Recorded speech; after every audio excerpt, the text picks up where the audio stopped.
Hello, and welcome to tonight's quiet tale. I'm so happy you've joined me. This is your moment to let the world soften around you, to feel the weight of the day dissolve like morning dew under the sun's first light. Tonight, we'll step into a hidden garden tucked away behind ancient castle walls, where the moon pours silver over petals and time moves at the gentle pace of growing things. It's a place of whispered secrets, of earth-scented breezes, and roots that remember stories older than stone. A place where a queen comes not to rule, but to listen to the rustle of leaves, the murmur of water, and the quiet wisdom that blooms when no one is watching. All you need to do now is settle in. Let your shoulders relax, your breath deepen like soil after rain. With every exhale, feel yourself sinking into the stillness as if the night itself is cradling you. And when you're ready, we'll begin our story beneath the watchful gaze of the stars. The moon hangs full and luminous above the ancient castle, casting silver pathways through corridors that have witnessed centuries pass like gentle sighs.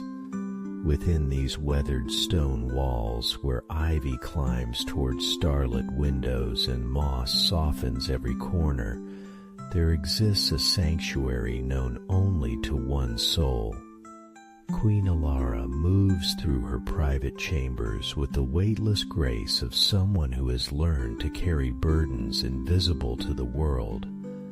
Tonight, as she has done countless evenings before, she slips from her bed and wraps herself in a cloak the color of midnight sky. Her feet, bare against cool marble floors, make no sound as she follows a path known by heart through winding hallways adorned with tapestries that shimmer in moonbeams. The castle sleeps around her, guards drowsing at their posts, servants dreaming in their quarters, even the kitchen cats curled in warm corners by dying hearth fires. But Elara cannot find rest within these walls, no matter how safe they stand, no matter how loyal the hearts that beat beneath their shelter. She carries with her a small brass key, worn smooth by decades of use, and a ceramic watering can painted with faded blue roses. These are her treasures, more precious to her than any crown or scepter locked away in the royal vault. Through a forgotten door at the castle's eastern tower, she descends a narrow spiral staircase that seems to breathe with the rhythm of sleeping earth. The stones here are slick with moisture, and tiny wildflowers have found purchase between the mortar, creating a living tapestry that guides her downward into the heart of her secret. At the bottom of the stairs, the brass key turns with a whisper in an ancient lock, and a heavy wooden door swings open to reveal what no court painter has ever captured, what no visiting dignitary has ever glimpsed: the Queen's quiet garden.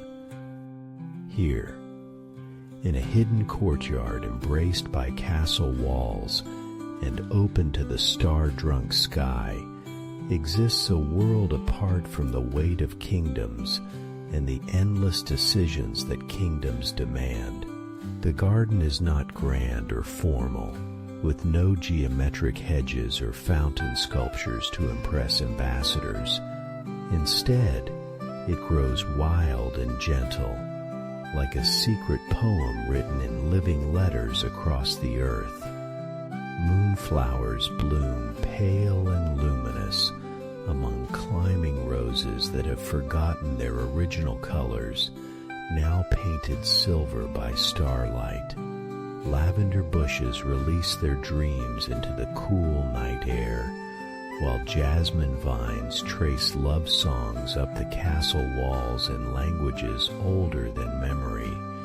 A small pond reflects the moon's face in its still surface, surrounded by stones worn smooth by centuries of rain and caring hands.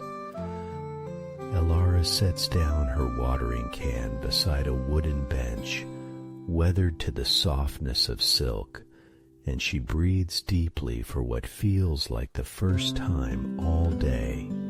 Here, she is not a queen who must choose between the needs of different villages, not a ruler who must balance trade agreements and settle disputes. Here, she is simply a woman who loves the way water sounds as it falls from copper spigot to thirsty earth. She begins her nightly ritual, moving from plant to plant with the tenderness of someone greeting old friends. The herb garden whispers gratitude as she tends each resident chamomile that will become tea for restless children, mint that will flavor the kitchen's evening meals, sage that carries the wisdom of countless seasons. In the far corner of the garden, where the castle wall creates a natural alcove, grows her most treasured plant, an ancient apple tree whose gnarled branches reach toward the stars like arms stretched in perpetual prayer. This tree predates the castle itself, and local legend says it grew from a seed planted by the first queen to rule these lands, a woman whose name has been lost to time, but whose love for growing things lives on in every apple that falls to the soft grass below. Elara approaches the tree and places her palm against its bark, feeling the slow pulse of sap and season, the patient heartbeat that connects all living things. She remembers her grandmother, the previous queen, bringing her to this garden for the first time when she was barely tall enough to see over the lavender bushes. A queen's true crown, her grandmother had whispered, is not made of gold and jewels, but of the peace she can create for herself and for others. This garden is where you will learn to tend that peace, one seed at a time. Tonight, as every night, Elara understands those words more deeply. The challenges of rule, the drought threatening the eastern provinces, the trade negotiations with neighboring kingdoms, the endless stream of petitioners seeking justice. All of these feel manageable here in this pocket of quietude where time moves at the pace of growing things. She settles onto the worn bench and closes her eyes, listening to the symphony of her garden. Water trickles from a small spring that feeds the pond, creating a rhythm like gentle rain on leaves. Night-blooming cereus unfolds its yearly miracle nearby, petals opening with movements too slow for eyes to follow, but audible as the softest silk brushing against silk. A barn owl calls from somewhere beyond the castle walls, and another answers from the ancient oak that grows just outside the garden's boundary. Elara opens her eyes to see a fox padding across the far wall, pausing to look at her with curious golden eyes before continuing on its nocturnal journey. Even the wildlife knows this space is sanctuary. The queen reaches into her cloak and withdraws a small leather journal, its pages filled with observations gathered over years of midnight gardening. By moonlight, She writes of the changes she has noticed, which plants seem to be struggling, which areas need attention, small miracles of growth and renewal that happen when no one is watching except the stars. But tonight her pen lingers over the page as she thinks not of plants but of people, not of soil, but of the kingdom that stretches beyond these walls.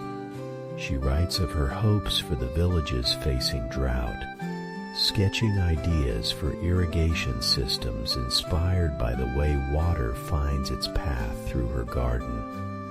She plans festivals that might bring joy to communities strained by difficult harvests, drawing inspiration from the way her garden celebrates each season's gifts. In this quiet space, solutions grow naturally, like flowers following the path of sunlight. The wisdom of soil and seed, of patient tending and trust in unseen roots, applies to more than gardens.